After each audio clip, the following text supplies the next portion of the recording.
அன்பு உறவுகளுக்கும் நண்பர்களுக்கும் இனிய வணக்கங்கள். இன்றைய பதிவு இந்த கடந்த ஒரு 10-15 தினங்களாக நடைபெற்று கொண்ட ஒரு அரசியல் நிகழ்வு, இதனுடைய பாதிப்பு, இதனுடைய ஒரு சின்ன ஒரு மன உளைச்சல் காரணமாக இந்த பதிவை நான் பதிவிட விரும்புகின்றேன். இந்த கருத்து நம்முடைய இந்திய அரசாங்கத்திற்கும் தேர்தல் ஆணையத்திற்கும் சென்று சேர வேண்டும்.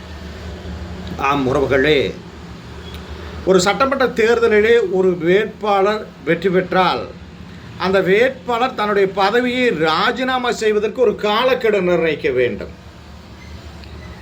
ஒரு கட்சியின் சார்பாக ஒரு வேட்பாளர் வெற்றி பெறுகின்றார்.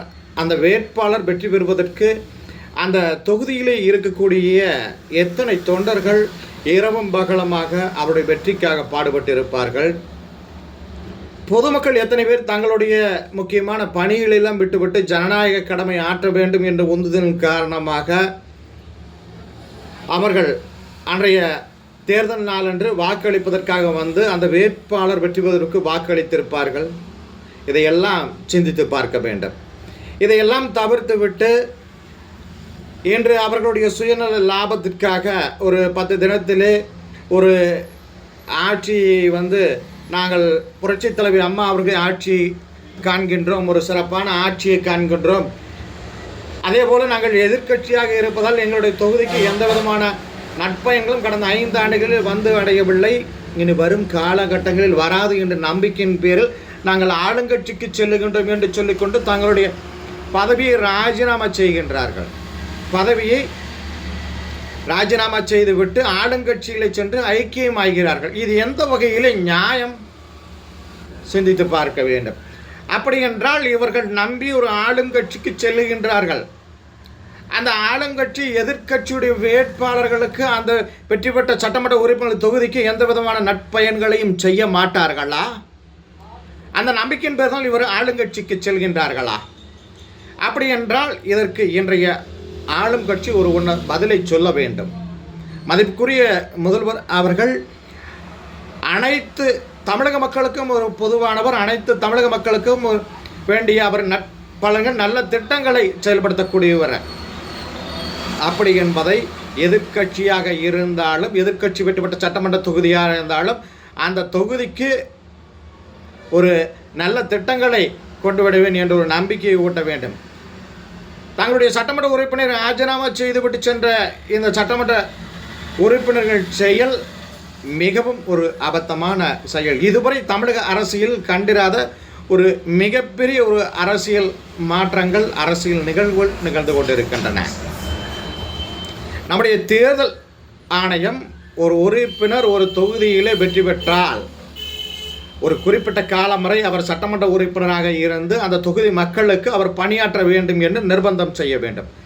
அதையும் மீறி அந்த சட்டமன்ற உறுப்பினர் அந்த தொகுதியிலே தன்னுடைய பதவியை ராஜினாமா செய்துவிட்டால் நடைபெற இருக்கின்ற இடைத்தேர்தலிலே 3 வருட காலகட்டத்துக்கு குறிப்பிட்ட காலகட்டத்துக்கு அவர் அந்த தொகுதியில் போட்டியிடும் வாய்ப்பை இந்திய தேர்தல் ஆணையம் கண்டிப்பாக வழங்கக்கூடாது. அதையும் மீறி அவர் ஒரு மாற்றுக் கட்சியிலே இடைத்தேர்தலே அந்த தொகுதியிலே அவர் போட்டியிட்டால் அந்த இடைத்தேர்தல் நடைபெறுவதற்குண்டான முழுமையான செலவையும் அந்த வேட்பாளர் இந்திய தேர்தல் ஆணையத்துக்கு செலுத்தினால் மட்டுமே அந்த வேட்பாளர் குறுகிய காலகட்டத்திலே மாற்றுக் கட்சிகளை இணைந்து தேர்தலில் போட்டியிட வேண்டும் என்று ஒரு சட்ட திருத்தத்தை நம்முடைய மதிப்புக்குரிய தேர்தல் ஆணையம் செய்ய வேண்டும். இது மட்டும் இல்லாமல் ஒரு குறிப்பிட்ட கட்சியின் சார்பாக நின்று வெற்றி பெற்று அந்த வேட்பாளர் எதிரணியை வசைபாடி தான் வெற்றி பெற்று இருப்பார், எதிரணியை தரக்குறைவாக பேசி தான் வெற்றி பெற்று இருப்பார். மீண்டும் அவர் இன்னொரு கட்சியின் சார்பாக அந்த தொகுதியில் நிற்கும் பொழுது இவர் வசைபாடிய அந்த உண்மையான தொண்டர்கள் கண்டிப்பாக இவருக்கு வாக்களிப்பார்களா? அந்த தொண்டர்கள் சிந்தித்து பார்க்க வேண்டும்.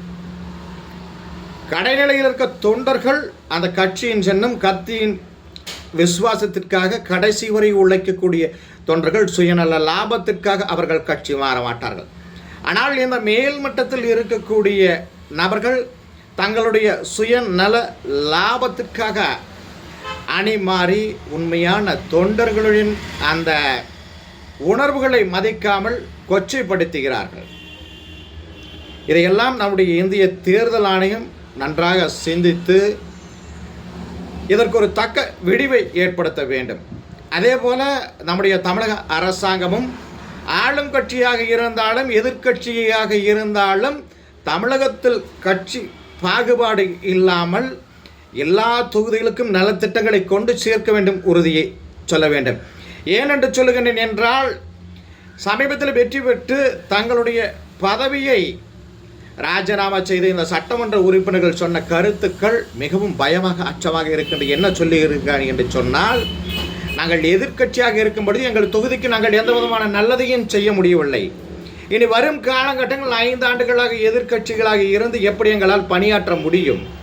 அதனால் நாங்கள் ஆளுங்கட்சிக்கு செல்கின்றோம், எங்களுடைய தொகுதிக்கு நல்லதை செய்ய விரும்புகிறோம் என்று சொல்லுகின்றார்கள். இந்த ஐயப்பாடுக்கு தமிழக அரசாங்கம் விளக்கம் அளிக்க வேண்டும்.